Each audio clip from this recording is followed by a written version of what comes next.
Innovative, caring, and proactive. Excellence, family, and innovation, and I would probably start with family.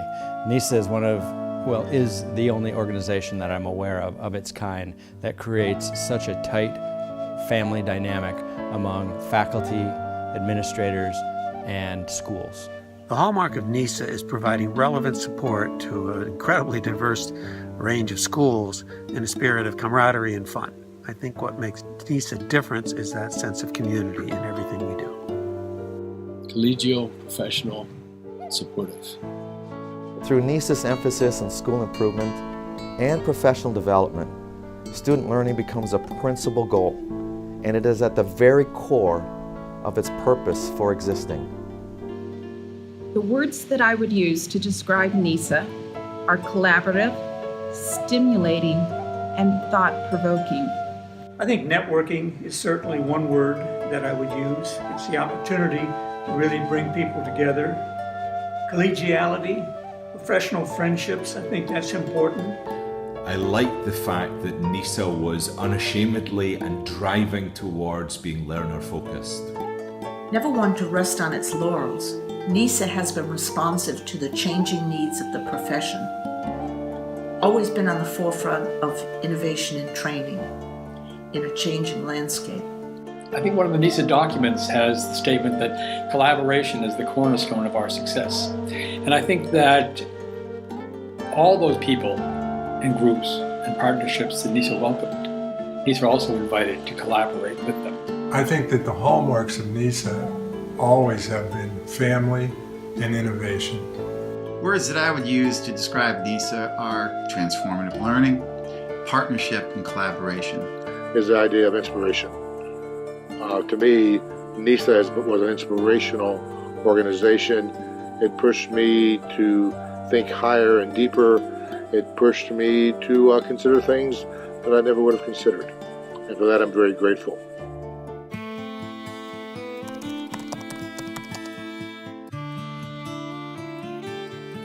I remember the first week upon my arrival in late July in New Delhi, coming through the gates, opening my email, and the very first email message that was sitting in my inbox was an email from David Hanatsky welcoming me to the NESA family. I can still remember the look on David's face when, at a NESA board meeting in the mid-1990s, we informed him that he was selected to be the new executive director of NESA. I can recall his look of joy, relief, amazement, and excitement. I can also recall his subsequent words outlining his commitment, his vision, his passion, his pride, and his determination to lead the organization.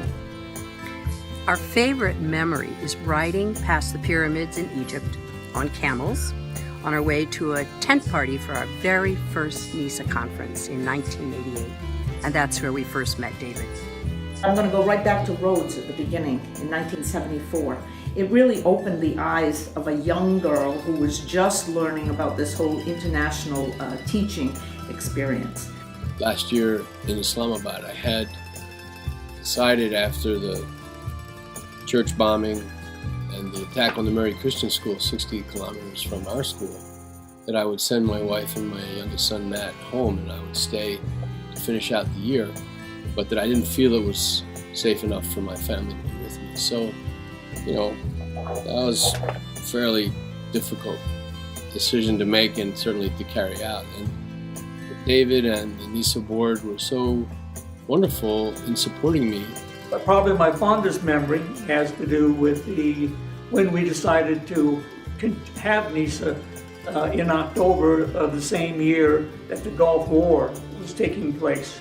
And if you remember, the invasion took place on August 2nd. Many of the schools in the NESA region had substantial enrollment declines. There was always all sorts of good reasons why NESA shouldn't be held that year. It was decided to hold NESA in Cairo. It was a fabulous conference and certainly one of my fondest memories of NESA. It was a way of life.